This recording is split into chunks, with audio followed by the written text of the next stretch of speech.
United!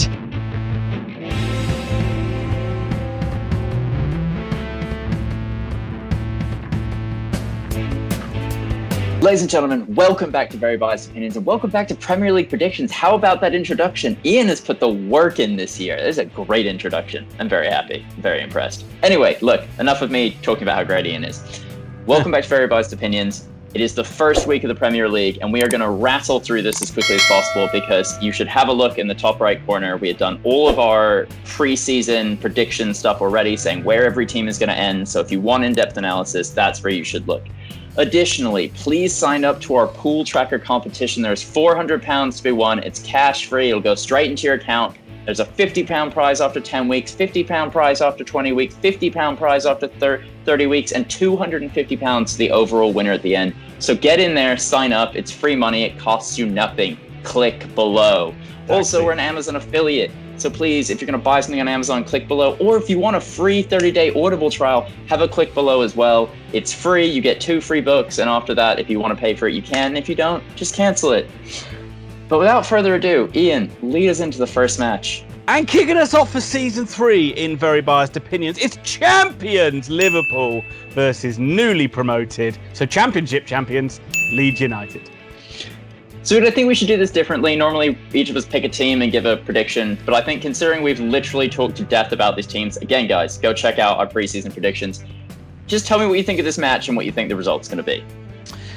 It's an exciting one, isn't it? I mean, Leeds couldn't have wished for a better game. Probably Man United would have been the absolute pick for them to have on the game back. But Liverpool's a fantastic one to see. I mean, it's really great news that they've announced that all Premier League games are going to be shown on TV as well. So everybody gets a chance to see this game. And I think it's going to be an exciting one. And this is actually where I'm probably going to lose predictions on the very first round, Thomas, because we'll get to it now. But I actually think Leeds are going to get something out of this game. What do you think? Shock. I mean, this is what you do, Ian.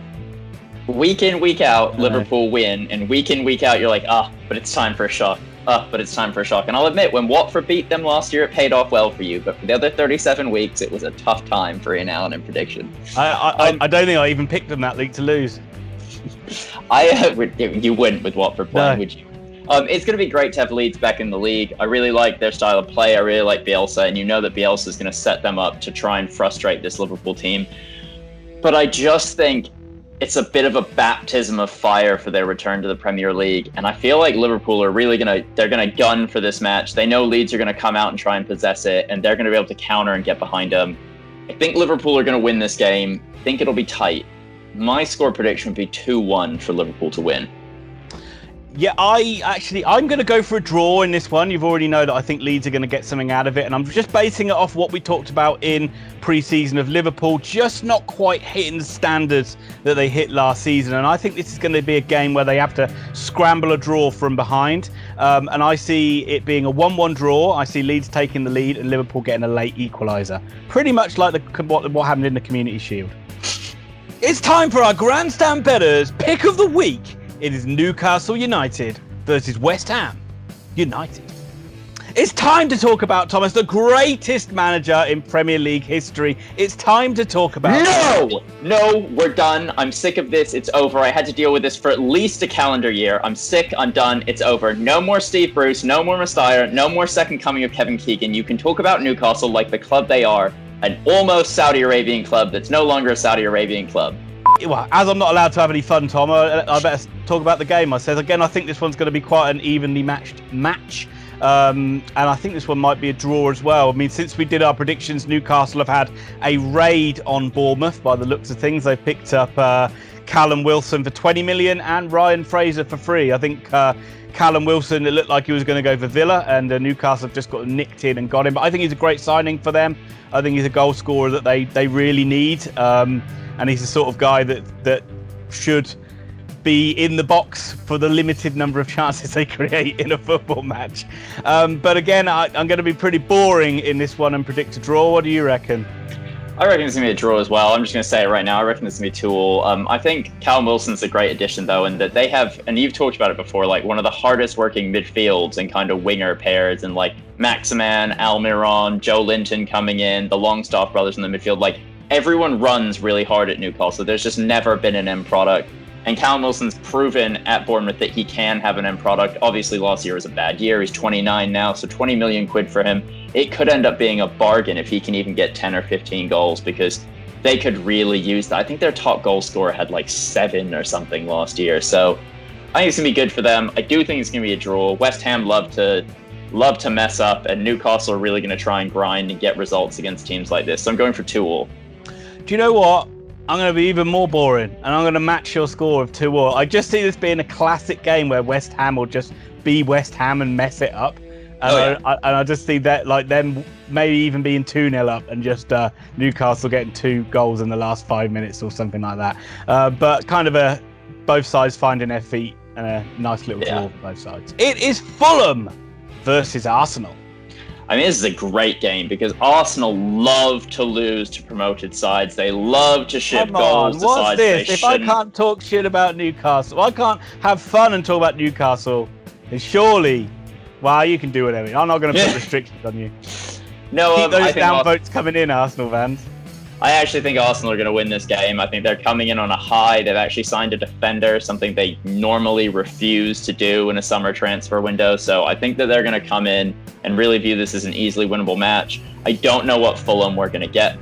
It could be a stylish, swashbuckling Fulham, or it could be a side that think they can go toe-to-toe with Arsenal and they're just going to get beaten to death. I'm backing Arsenal to win. I'm backing an Aubameyang hat-trick. I'm backing it to be Fulham 0, Arsenal 3. Absolutely agree with you, Tom. I think this is what we've talked about, how teams need to play against Arsenal, is be very defensive and not let them get in behind.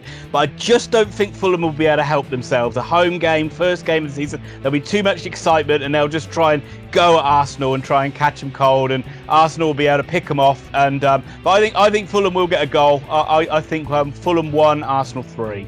Thomas, watch out! The Eagles are coming! Because it's Crystal Palace versus Southampton. So, Ian, I can't think of a more boring pick for a match than this. I don't have anything to say about either of these sides. I'm not impressed by what either of them have done over the summer. Crystal Palace are still refusing to give Roy Hodgson anything to work with. They're basically just continuing to say that it's Wilfried Zaha versus whoever he plays. In Southampton, I don't know what they need to do. Hasenhüttl did a really good job with them at the end of the season, but that was last season. This is this season. It's a pretty cold start for most of these sides. I think Palace are terrible at home and they hate to win at home last season, and I'm going to bet on that to continue. I've got Southampton winning this match 2-1. Yeah, that's the easy pick to go for, isn't it? Because Crystal Palace are just usually so turgid when they play at home, and Saints were great away last season. But I just have a funny feeling that this one's going to be another draw. And I am going splitting down the middle on this one again. I'm going for Palace 1, Southampton 1. Brighton, Hove and Albion versus Chelsea. For me, this is probably the pick of the matches. This is the one I really want to see. Brighton have made a couple good additions, and I'm really excited to see Adam Lallana fit again and playing football. Equally, Chelsea have spent £200 million bringing in every piece of talent in Europe that was available. I'm really excited to hear this Kai Havertz sort of Michael Ballack role, because I really didn't get it. I think he's a striker, but if they think he can do it in the center midfield, I'm excited to see it, because he was my favorite player in the Bundesliga last year. You're wasting him there, though, aren't you? Don't you think they're wasting him back there? Oh, without a shadow of a doubt. I know they got an embarrassment of riches, as we talked about, in everywhere on the pitch. They have like 4 or 5 strikers now. Like, you can put Kai Havertz up there, you can put Tammy Abraham up there, you can put Olivier Giroud up there, you can put Timo Werner up there. They've got 30 goals. Terrible. He's so Giroud's terrible. Yeah, he was terrible for Chelsea. He's literally the reason they came top 4 last year, but he's terrible. So you put Giroud on the pitch, you just might as well just say you're going to lose. Who cares how slow he is? He scores and he holds up play, something no one else at Chelsea has ever been able to do. Timo Werner's not going to be able to do it. He'll never win a World Cup. He'll never win a World Cup. He'll never score in a World Cup. He's probably done that as well. I reckon Brighton are going to really put a shift in here. It's what they did last season. They were, I think, the draw kings. It was them or Arsenal last year. Chelsea are going to be frustrated. I think they're going to come away with a win here. But I don't think it's going to be as easy as it should be for a team with this embarrassment of riches. So I'm going to go for Brighton 0, Chelsea 1. No, Chelsea are going to hammer them. This is going to be a massive win on the opening day for Chelsea, I think. I think Chelsea will absolutely batter this Brighton side. It'll be a bloodbath for Brighton. There'll be question marks about whether they should get rid of Graham Potter, sack all the team. No, I'm kidding. It won't be quite that bad. But I do think this will be an impressive Chelsea win, and I'm going big on this. And it's just because I can just see the headlines of like them saying, could Chelsea win the league this season after like one game, like they always love to do? Because of course, if you don't win on the opening day, you're out. You've had it. You've lost. Yeah. And get this: Brighton 0, Chelsea 4. West Bromwich Albion versus Leicester City. So the third and final promoted side we get to talk about is West Bromwich Albion. They have made a couple of signings since the last time that we saw. They brought in Cedric Kipre from Wigan. Yes, the dismantling of Wigan Athletic goes on day by day, unfortunately. Sorry for their fans. And David Button they brought in from Brighton. I mean, he's got to be the sub-keeper, right? I mean, they're not going to... I mean, they got El Habsi in goal. Yeah. Was he anywhere near the Brighton first team last season? No, absolutely not. That is literally just a cover signing. So nothing special. Yeah. It's difficult to look past Leicester in this one. What do you think? I reckon Leicester are going to do this. West Brom have come up with a decent side, but Leicester were so good except to end the year last year. They have a very talented side. They signed a new right back, which seems weird because is it Ricardo or Pereira or whatever it was? Their right back last year was probably right back of the season. I should really know his name, for being honest. But it's Pereira, I think. Pereira. They've lost Ben Chilwell, but that's not the biggest loss, especially if they can find a player who can defend, because that is something Ben Chilwell had a hard time doing, especially near the end of last season. So I think Leicester are going to win this. I think it's going to be pretty comfortable and boring. I'm going to go West Brom 0, Leicester 2. Yeah, especially as they've signed that guy from Atalanta, so you know he's going to be just like, he's a defender in name, but he's basically just going to be like a Gunny. Left winger, basically, isn't he?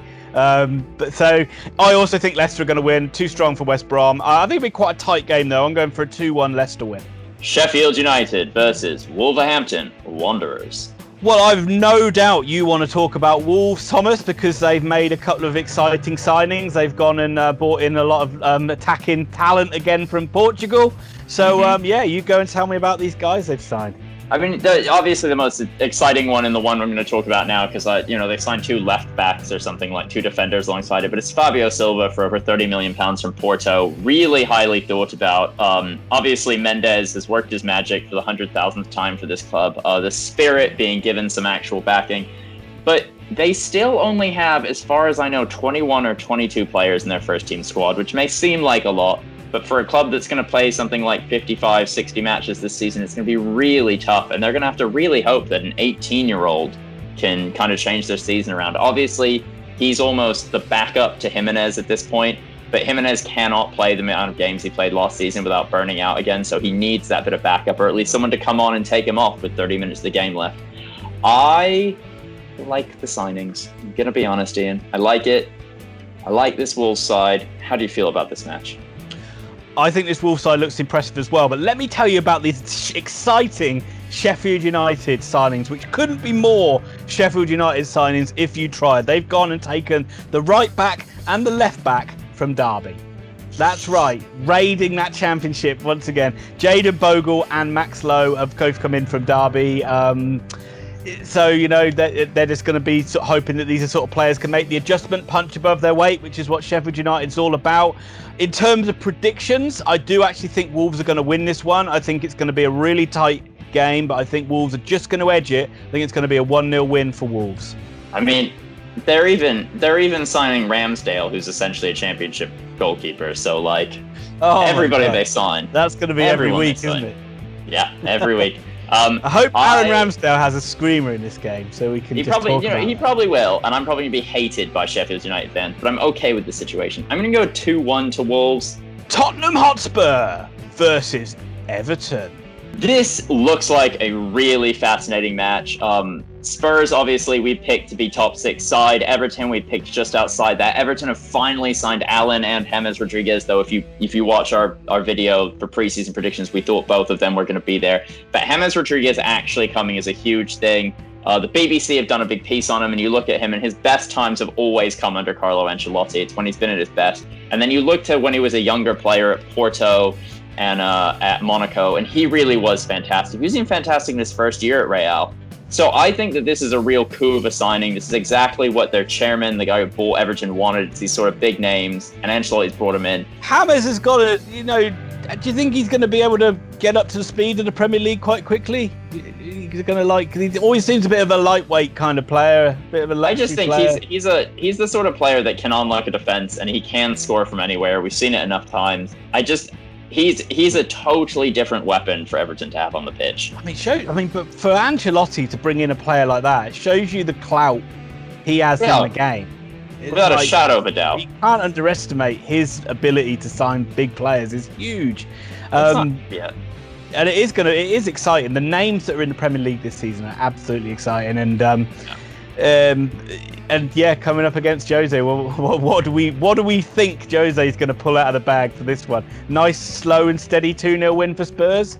It will be literally 0-0 at half-time, no matter what. It's the only thing I know. Yeah. I think I am going to go for a Spurs victory because I have Spurs ending above Everton.